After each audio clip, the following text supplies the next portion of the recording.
দান করার ফজিলত।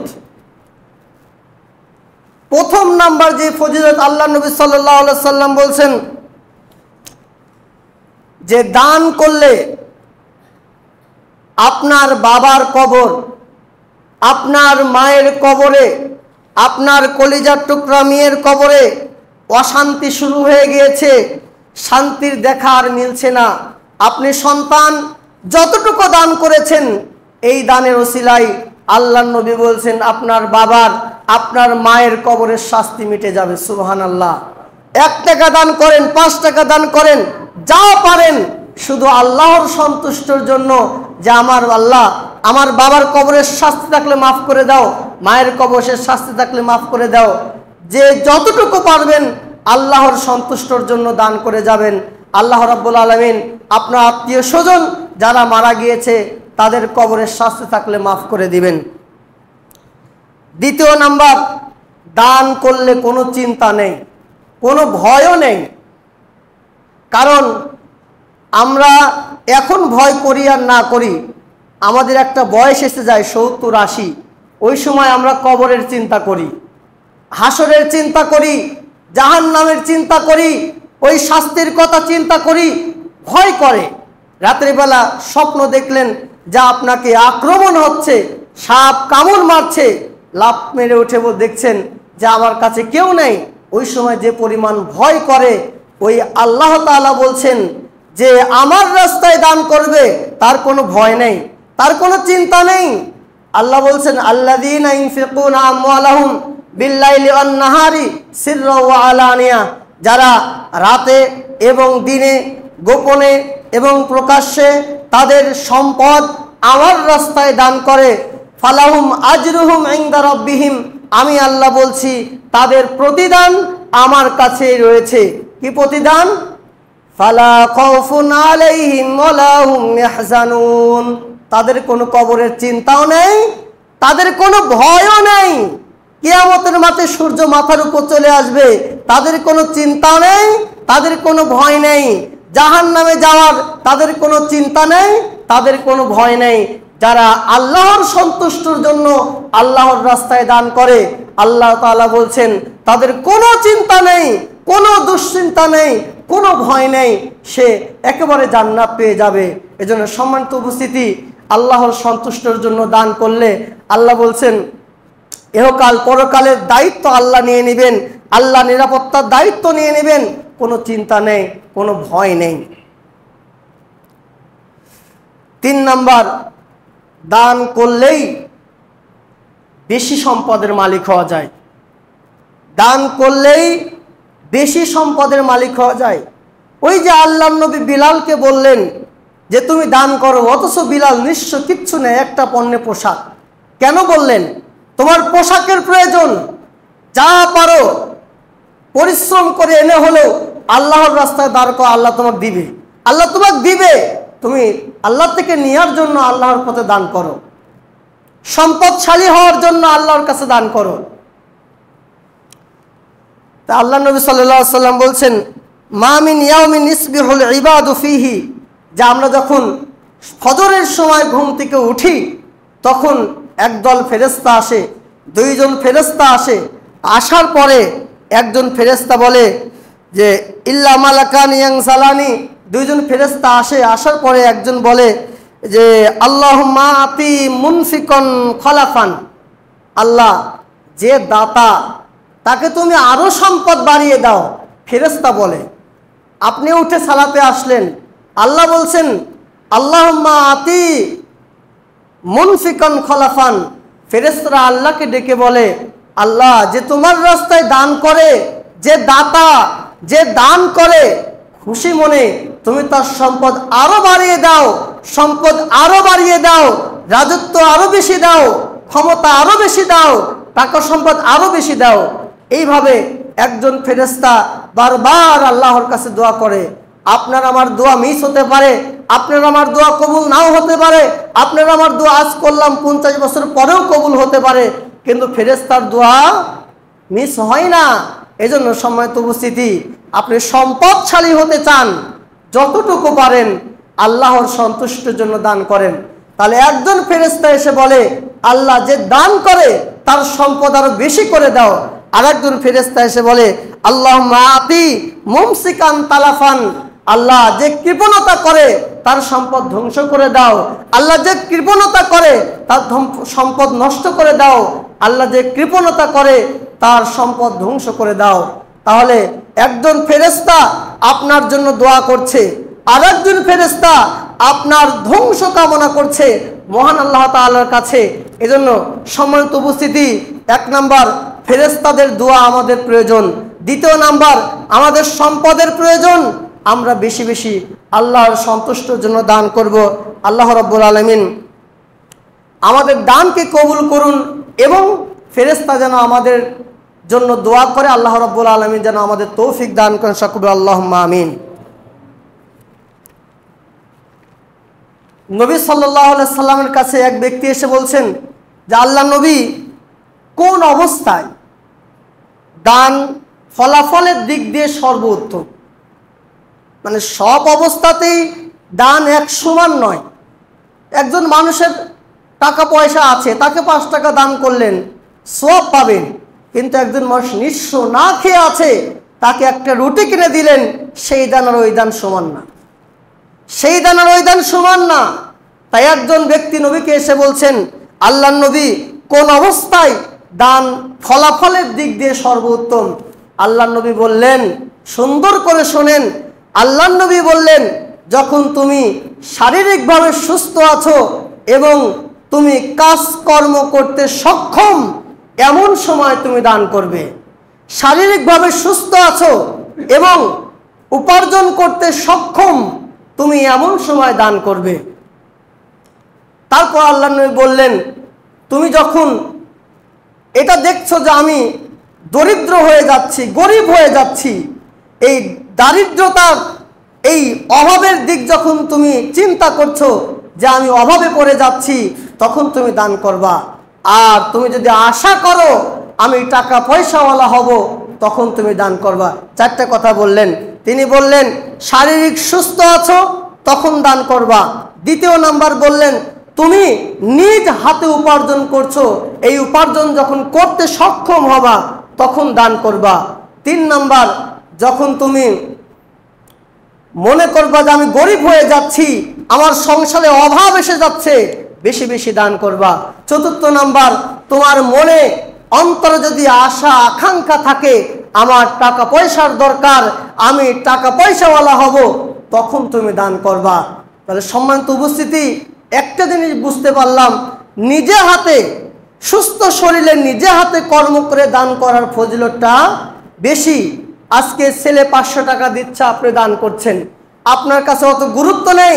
কিন্তু একদিন সারাদিন পরিশ্রম করে একজন মিস্ত্রি পায় 700 টাকা, 800 টাকা, তার মধ্যে 500 টাকা যখন নিজে হাতে দান করবে, তার কষ্টই থাকবে আলাদা, তার চিন্তা ভাবনা থাকবে আলাদা, যে আল্লাহ যেন এই কষ্টের টাকার সওয়াব যেন আল্লাহ রাব্বুল আলামিন ওকে বেশি করে দান করেন।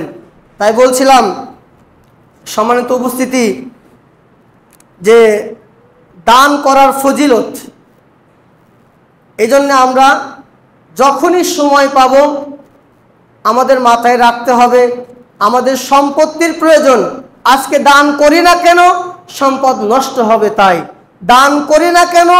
টাকা কমে যাবে তাই। দান করি না কেন? সম্পদ নষ্ট হবে, টাকা কমে যাবে। এই জন্যই তো দান করা বন্ধ করে দিয়েছি। আর আল্লাহ উল্টা বলছেন, দান করলেই সম্পদ বেশি হবে, দান করলেই সম্পদ বেশি হবে। তাই আমরা সব সময় চেষ্টা করব শুধুমাত্র আল্লাহর সন্তুষ্টির জন্য আমরা যেন দান করতে পারি। পৃথিবীতে আমাদের সুস্থ রেখেছেন কে? আমাদের টাকা পয়সা দান করেন কে? আবার নিঃস্ব গরিব অসহায় বানিয়ে দেন কে? সব কিছুর মালিক মহান আল্লাহ সুবহানাহু ওয়া তাআলা। আমার শরীরে যা যা আছে, একজন শিল্পপতি তার শরীরেও তাই তাই আছে, সেও মানুষ, আমিও মানুষ। তাহলে আল্লাহ তাকে শিল্পপতি বানালেন আর আমাকে বলেন নিঃস্ব, আমাকে বলেন অসহায়, গরিব। তো সকল কিছুর মালিক হচ্ছেন আল্লাহ সুবহানাহু ওয়া তাআলা। আল্লাহ রাব্বুল আলামিন বলছেন, কুলিল্লাহুম্মা মালিকাল মুলকি তু'তিল মুলকা মান তাশাউ ওয়া তানজিউল মুলকা মিম্মান তাশাউ। যে আমি মানুষকে রাজত্ব দান করতে পারি, আবার তার থেকে রাজত্ব ছিনিয়েও নিতে পারি। মুহূর্তেই রাজত্ব তার হাতে থাকবে, আবার মুহূর্তেই রাজত্ব হারিয়ে সে রাস্তায় পড়ে যাবে। আল্লাহ যাকে ইচ্ছা ইজ্জত দিতে পারে, সম্মান দিতে পারে, আর যাকে ইচ্ছা আল্লাহ লাঞ্ছিত অপমানিত করতে পারেন। তো যে আল্লাহ রাব্বুল আলামিনের এত ক্ষমতা, এত পাওয়ার, এত শক্তিশালী যিনি, তাকে সন্তুষ্ট করার দরকার আছে না নাই? অবশ্যই তাকে সন্তুষ্ট করার প্রয়োজন আমাদের রয়েছে। আল্লাহ রাব্বুল আলামিন দানের ব্যাপারে নির্দেশ করছেন। তিনি বলছেন, অমিম্মা রাযাকনাহুম ইউনফিকুন, আমি তোমাকে যা রিজিক হিসাবে দিয়েছি তার থেকে দান করো। দেখেন, আপনার টাকা চাচ্ছেন না আল্লাহ, আপনার জমি, আপনার সম্পদ আল্লাহ চান না। আল্লাহ বলছেন, আমি তোমাকে যা দিয়েছি তার থেকে দান করো। তার মানে আমরা একটু আগে বললাম, সকল ক্ষমতার মালিক আল্লাহ। আল্লাহ রাজত্বও দেন, গরিবও বানান, সবই করেন। তাহলে আপনাকে রাজত্ব দিয়েছেন আল্লাহ, তাই আল্লাহ বলছেন, আমি তোমাকে যা রিজিক দিয়েছি সেই রিজিক হতে আমার রাস্তায় দান করো, আমাকে সন্তুষ্ট করো। কিন্তু আমরা বর্তমান সময়ে দানের হার একেবারে কমিয়ে দিয়েছি। অথচ আল্লাহর নবী বলছেন, দান একটা পাওয়ারফুল শক্তিশালী ইবাদত। একেবারে শক্তিশালী পাওয়ারফুল ইবাদত হচ্ছে দান, সাদাকা। অথচ এই পাওয়ারফুল ইবাদত আমরা না করে আমরা দিন রাত অতিবাহিত করে চলে যাচ্ছি। অবশ্যই আমাদের খেয়াল রাখতে হবে। হাদিসে কুদসি আল্লাহ নবী সাল্লাল্লাহু আলাইহি সাল্লাম বলছেন যে আল্লাহ তাআলা বলেন, আনফিক ইয়া ইবনে আদম, হে আদমের সন্তানেরা তোমরা দান করো। উনফিক আলাইকা, যদি দান করো আমিও তোমাদের দান করব। সুবহানাল্লাহ। তুমি দান করো, আমিও তোমাকে দান করব। তাহলে দান কমলে কি কমে? আল্লাহ বলছেন তুমি দান করো, আমিও করব। যদি এমন হতো যে তুমি দান করো, আমি তোমাকে কিচ্ছু সাহায্য করব না, তাহলে হয়তো বুঝতাম দান করলে কমে যায়। তো আল্লাহ বলছেন তুমি দান করো, আমিও তোমাকে দান করব। সব সময় চেষ্টা করবেন যে যতটুকু পারবেন, পবিত্র জুমার দিন এবং বিভিন্ন সময় বিভিন্ন স্থানে অনেক গরিব, অসহায়, মিসকিন মানুষ অবস্থান করে, যতটুকু পারবেন তাদেরকে দান করবেন, অবশ্যই আল্লাহর সন্তুষ্টির জন্য। আল্লাহ নবী মুহাম্মদুর রাসূলুল্লাহ সাল্লাল্লাহু আলাইহি ওয়াসাল্লাম তিনিও দানের ব্যাপারে নির্দেশ দিয়েছেন। মদিনার সবচাইতে গরিব, অসহায়, নিঃস্ব সাহাবী যার নাম আমরা শুনি, তিনি হলেন হাবশী গোলাম, হচ্ছে হযরত বেলাল রাদিয়াল্লাহু তাআলা আনহু, যার আজান, যার কণ্ঠ, যেগুলা হাদিসে আসে যে বেলাল রাদিয়াল্লাহু তাআলা আনহু আজান দিয়েছেন, তিনি কত ত্যাগ স্বীকার করেছেন। এই হযরত বেলাল রাদিয়াল্লাহু তাআলা আনহু, তার পরনে শুধু একটা পোশাক ছিল, শুধু একটা, তার লজ্জাস্থান ঢাকার মতো একটা পোশাক ছিল। আল্লাহর নবী ওই বেলাল রাদিয়াল্লাহু তাআলা আনহুকে বলছেন, ইয়া বিলাল, হে বিলাল, তুমি আল্লাহর রাস্তায় দান করো। অথচ তার কাছে দান করার মতো কিচ্ছু ছিল না। তার পরনে যে লজ্জা স্থান ঢাকার মতো পোশাক ছিল, এটা ছাড়া আর কিছুই ছিল না। তারপরেও আল্লাহর নবী বলছেন, হে বিলাল, তুমি দান করো। এজন্য সম্মানিত উপস্থিতি, আমরা যেখানেই থাকি না কেন, অবশ্যই আমাদের খেয়াল রাখতে হবে যে দান যেন আমাদের মিস না হয়। প্রত্যেকটা দিন মনে রাখবেন, 365 দিন 5 টাকা করে হলেও আমি একজন মানুষকে দেব, যে কোনো মানুষকে দেব। 10 টাকা করে হলেও যে কোনো মানুষকে আমি দেবই দেব। একটা দিন দান ছাড়া আমার যেন না যায়। একটা দিন সাদাকা ছাড়া আমার যেন না যায়, এরকম চিন্তা ভাবনা আপনাকে আমাকে করতে হবে। নবী সাল্লাল্লাহু আলাইহি ওয়াসাল্লাম তিনি এমন একটা হাদিস বলছেন, তিনি বলছেন, লাউ কান আলী উহুদিন যাহাবান, লাউ কান আলী মিসলাউ উহুদিন যাহাবান, যে আমার কাছে যদি একটা উহুদ পাহাড় সমান স্বর্ণের পাহাড় থাকতো, উহুদ পাহাড় সমপরিমাণ স্বর্ণ যদি আমার কাছে থাকতো, লাসাররানি আনলা তামুররা আলা সালাসুল আয়ালিন, আর সেই স্বর্ণের পাহাড় আমার কাছে 3 রাত থেকে যাবে, অথচ কোনো মিসকিন না খেয়ে মারা যাবে, অথচ কোনো অসহায় মানুষ না খেয়ে মারা যাবে, অথচ আল্লাহর রাস্তায় খরচ হবে না, থেকে যাবে। আল্লাহ নবী বলছেন, এটা আমি অপছন্দ করি, এটা আমি অপছন্দ করি যে বিশাল স্বর্ণের পাহাড় আমার কাছে 3টি রাত অতিবাহিত হয়ে গেল, অথচ এই স্বর্ণের পাহাড় থাকা অবস্থায় আমার পার্শ্ববর্তী মানুষ, এতিম মিসকিন অসহায় মানুষরা না খেয়ে দিন রাত অতিবাহিত করছে, এটা আমি অপছন্দ করি। তবে আল্লাহ নবী বললেন, ইল্লা শাইআন আসদুরুহু লিদাইনিন, যদি আমি ঋণগ্রস্ত থাকতাম তাহলে ঋণ পরিশোধের জন্য যে পরিমাণ স্বর্ণ রাখা দরকার আমি রেখে বাকি সব আল্লাহর রাস্তায় দান করে দিতাম। সুবহানাল্লাহ। সম্মানিত উপস্থিতি, কত বড় মনের মানুষ, কত বড় মনের মানুষ, কত বেশি আল্লাহকে ভালোবেসেছে।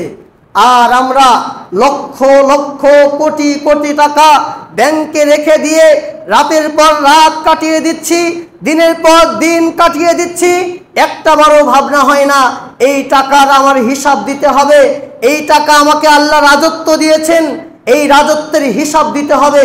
লক্ষ লক্ষ টাকা ব্যাংকে রেখে আমি খাই, পরিবার চলাই, আমার দিন রাত চলে, অথচ আত্মীয় স্বজন ফকির মিসকিন না খেয়ে দিন রাত অতিবাহিত করছে। অবশ্যই অবশ্যই এই সম্পদের হিসাব আপনাকে দিতে হবে।